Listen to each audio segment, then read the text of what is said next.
तो भाई थंबनेल में आपने देख लिया होगा कि आज हम किस बारे में आपसे बात करने वाले हैं। भाई आज हम सिंपल बात करेंगे माइलेज के बारे में। भाई आज के टाइम पे सभी के पास कार हो या बाइक, सभी के पास है। तो भाई कहीं ना कहीं हमारे दिमाग में शंका अपनी गाड़ी को लेकर रहती है कि भाई माइलेज हमारी गाड़ी की कम आ रही है, या फिर हम ये चाहते हैं कि हमारी गाड़ी अच्छा माइलेज दे जिसमें हमारा कम से कम फ्यूल लगे। अब भाई बहुत से लोग तो अपनी गाड़ी को लेके मैकेनिक के पास तक पहुंच जाते हैं कि भाई हमारी गाड़ी माइलेज नहीं दे रही है। तो भाई चलो छोड़ो, उन सब चीजों पे नहीं जाएंगे। भाई गाड़ी का माइलेज देना गाड़ी पर पूरी तरह से निर्भर नहीं करता, काफी हद तक हमारे ऊपर भी निर्भर करता है कि हम कैसे उसे चलाते हैं। तो भाई आज मैं आपको बताऊंगा गाड़ी चलाने की कुछ ऐसी ही आसान ट्रिक जिसको फॉलो कर कर आप अपनी गाड़ी से बेस्ट माइलेज निकाल सकते हैं। भाई मैं आपको ये सब बातें क्यों बता रहा हूँ?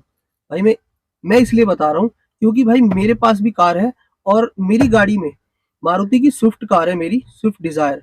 और भाई मेरी गाड़ी में सीएनजी का सिलेंडर मात्र 10 किलो का लगा है, जिसमें 7.5 किलो के करीब गैस आती है। पूरी 7.5 किलो भी नहीं आती है, 7 किलो मान लेते हैं। और भाई 250 किलोमीटर तक की एवरेज, मतलब मिनिमम एवरेज बता रहा हूँ, 250 किलोमीटर मैं इससे आराम से आसानी से निकाल लेता हूँ। अब भाई ये 250 किलोमीटर ना बहुत ही आपको सुनने में इजी सा लग रहा होगा। भाई अगर आप इसे 7 से डिवाइड करेंगे तो भाई कम से कम 35 किलोमीटर आएगा, 35.71 ऐसे आ रहा है। तो इसको हम मोटा मोटा 35 मान लेते हैं। ये 35 किलोमीटर का माइलेज हमारी ये गाड़ी आराम से दे देती है सीएनजी में। चलो ये तो बात हो गई सीएनजी कार की। भाई मेरे पास एक डीजल कार थी, अब तो नहीं है, लेकिन उसमें 42 लीटर का टैंक था। ठीक है, उस मैं कई कई बार मैंने उसकी माइलेज टेस्ट करी है, तो मेरी गाड़ी वो आराम से 950 किलोमीटर चल जाती थी। और जब मैं फ्यूल डलवाता था तो उसमें 35-36 लीटर उसमें फ्यूल आता था। ठीक है, कभी कभार 37 भी आ जाता था। मोटा मोटा एक किलोमीटर मान लेते हैं कि भाई 900 किलोमीटर की हमारी गाड़ी वो माइलेज दे देती थी। और डीजल का मोटा मोटा मान लेते हैं 35 लीटर। ठीक है, क्योंकि 35-36 इतना ही आ पाता था डीजल। जब भी मैंने, क्योंकि पूरा तो खाली टैंक नहीं होता, डीजल की कार है, वो इंजन हवा वगैरह ले जाता है, उस बारे में नहीं जाएंगे बात। तो भाई अगर हम इसको करेंगे कैलकुलेट, तो कैलकुलेट करने के बाद आता है भाई 25। तो गाड़ी आराम से इजीली 25 का माइलेज वो गाड़ी निकाल देती थी। तो भाई मैं तो इतनी माइलेज अपनी गाड़ी से निकाल देता हूँ। भाई आप अपनी गाड़ी से कितनी माइलेज निकाल पाते हो भाई कमेंट में बता देना। और चैनल पे नए हो तो भाई चैनल को सब्सक्राइब भी कर देना, वीडियो अच्छी लगे तो लाइक जरूर कर देना। और चलिए बताते हैं आपको टिप्स एंड ट्रिक्स, भाई कैसे अच्छी माइलेज हम अपनी गाड़ी से निकाल सकते हैं।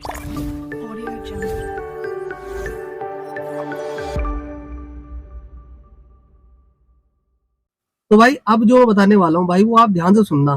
ठीक है, अब जितने भी मैं आपको ट्रिक बताऊंगा भाई उन सब में एक ट्रिक है जो भाई सबसे राजा ट्रिक है, वो मैं वीडियो के अंत में बताऊंगा। अगर आपने वो ट्रिक मिस कर दी ना तो भाई वो समझ लो कि सारी वीडियो देखनी बेकार हो जाएगी।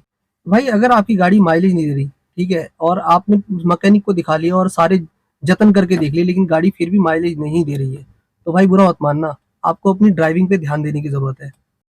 तो चलो भाई वीडियो शुरू करते हैं। देखो भाई गाड़ी के एवरेज में ना भाई 50% तो भाई गाड़ी का रोल होता है, 50% होता है भाई ड्राइविंग का रोल। तो भाई मैं शुरुआत करूंगा अपनी वीडियो की गाड़ी से। तो भाई गाड़ी का क्या रोल होता है? भाई गाड़ी आपकी एकदम फिटफाट होनी चाहिए। तो मैं बात करूंगा भाई यहाँ पे 2 पॉइंट की। ठीक है, गाड़ी में अगर आपकी हल्की फुल्की मिसिंग है, देखो बहुत से न्यू लोग होते हैं जिन्होंने अभी अभी कार चलाना शुरू किया है, वो लोग गाड़ी को समझ नहीं पाते हैं। ठीक है, गाड़ी कैसे साउंड कर रहा है, तो गाड़ी की साउंड से पता लगता है गाड़ी में आपकी मिसिंग है या नहीं है। देखो गाड़ी की रेस स्थिर होनी चाहिए, अप डाउन कई बार होती है, तो वैसा नहीं होना चाहिए। तो भाई 2 पॉइंट होते हैं इसमें। एक तो भाई अपने प्लग वगैरह या यानी कि टोटली जो भी इलेक्ट्रिक फॉल्ट है भाई वो अपना चेक करवा लेना, वो मैकेनिक करेगा। ठीक है, वो चेक करवा लेना, आपकी गाड़ी में इस तरह कोई फॉल्ट नहीं होना चाहिए। और दूसरी चीज भाई थ्रोटल बॉडी की, भाई गाड़ी की रेस जो स्थिर नहीं होती, अप डाउन वगैरह होती है ना, तो उसके लिए थ्रोटल बॉडी जिम्मेदार होती है, तो वो आप क्लीन करा लेना। ठीक है, तो ये तो हो गई चलो इंजन की बात। आपकी गाड़ी का इंजन परफेक्ट है तो समझ लो कोई दिक्कत नहीं है, फिर तो आप माइलेज आराम से अपनी ड्राइविंग की स्किल से निकाल पाओगे, है ना। अब दूसरा पॉइंट आ जाता है भाई हमारी गाड़ी का जो टायर में जो एयर प्रेशर होता है भाई उसका। तो एयर प्रेशर हमारी गाड़ी में भाई उतना ही होना चाहिए जितना हमें कंपनी बताती है। ठीक है, उससे ना तो ज्यादा होना चाहिए ना ही कम होना चाहिए। थोड़ा बहुत भी एयर प्रेशर या तो कम होगा या ज्यादा होगा तो भाई माइलेज पे सीधे असर करेगा। ठीक है, तो कुछ लोग क्या करते हैं भाई गलती की टायर में हवा का जो प्रेशर है वो ज्यादा भर देते हैं, उनको लगता है कि भाई अगर टायर प्रेशर ज़्यादा होगा तो हमारी गाड़ी की माइलेज ज़्यादा आएगी, गाड़ी का पिकअप बढ़ जाएगा। तो भाई ऐसा कुछ भी नहीं है, ये सिर्फ़ हमारे दिमाग में जो फितूर है ना, इसे आप निकाल दो। गाड़ी का टायर प्रेशर एकदम वही रखो जो हमें कंपनी बताती है। फ्रेंड्स, माइलेज निकालने के लिए गियर शिफ्टिंग का भी बहुत अहम रोल होता है। बहुत से लोग गियर शिफ्ट बहुत लेट करते हैं, यानी कि जब वो गियर शिफ्ट करते हैं उस समय आरपीएम उनका बहुत ज़्यादा हाई पहुँच जाता है, ठीक है? तो इस बात का भी ध्यान रखना चाहिए क्योंकि आरपीएम से ही माइलेज जुड़ी है, समझ लीजिए, ठीक है? तो मैं आपको ट्रिक बता देता हूँ, 2-3 चीज़ें आपको बता देता हूँ। अगर आपकी गाड़ी में आरपीएम मीटर है तो, ठीक है? आरपीएम मीटर से भी पता लग जाता है कि आपको गियर कब-कब शिफ्ट करना है, ठीक है? अगर आपकी गाड़ी में आरपीएम मीटर नहीं है तो उसके लिए मैं आपको बता देता हूँ, गाड़ी का जो साउंड है वो आरपीएम हमें सुनाई देते हैं, तो आरपीएम का भी ध्यान रखें, ठीक है? अगर आप उस चीज़ से समझ पाएँ तो बहुत अच्छा, आरपीएम को कभी भी हाई ना होने दें। और अगर आपको आरपीएम नहीं समझ में आते, तो मैं आपको एक और तरीका बता देता हूँ। आप क्या कर सकते हैं, फर्स्ट गियर आप जो चेंज करेंगे वो 10 की स्पीड में चेंज कर दें और सेकंड गियर चेंज करें 20 की स्पीड में, थर्ड गियर 30 पे। उसके बाद फोर्थ गियर को 60 की स्पीड तक चलने दें और अगर आपको फोर्थ गियर चेंज करना है तो आप 60 की स्पीड के बाद फोर्थ गियर चेंज कर सकते हैं। फ्रेंड्स, कई हद तक डिपेंड करता है कि आप क्लच को कैसे यूज़ करते हैं। तो फ्रेंड्स, क्लच यूज़ करने के बारे में मैं आपको इस वीडियो में तो नहीं बताने वाला क्योंकि मेरे चैनल पर क्लच प्लेट से रिलेटेड वीडियो पहले से मैंने डाली है, उसमें मैंने बताया हुआ है कि क्लच को कैसे यूज़ करना चाहिए। मैं कोशिश करूँगा कि आई बटन पे और डिस्क्रिप्शन पे या फिर एंड स्क्रीन पे तीनों जगह पर उस वीडियो का लिंक डाल डाल दूँगा। आप वहाँ से उस वीडियो पे जाके विज़िट कर सकते हो, ठीक है? क्लच कैसे यूज़ करना है आपको सारी जानकारी वहाँ पर मिल जाएगी। तो हमारा नेक्स्ट पॉइंट आ जाता है दोस्तों, और ये लास्ट पॉइंट है भाई, एक्सीलेटर का। आपको एक्सीलेटर का कैसे यूज़ करना है भाई, ये सबसे सबसे मतलब मुख्य बात है। सारी बातें आप सब कुछ हर चीज़ फ़ॉलो करते हुए आ गए सपोज़, और आपने एक्सीलेटर को यूज़ करना ही नहीं जाना तो फिर भाई कोई फ़ायदा नहीं है, माइलेज का कुछ नहीं होने वाला। जैसी है जस की तस वैसी रहेगी। आपने कई लोगों को देखा होगा भाई कि रेस किस तरह से देते हैं।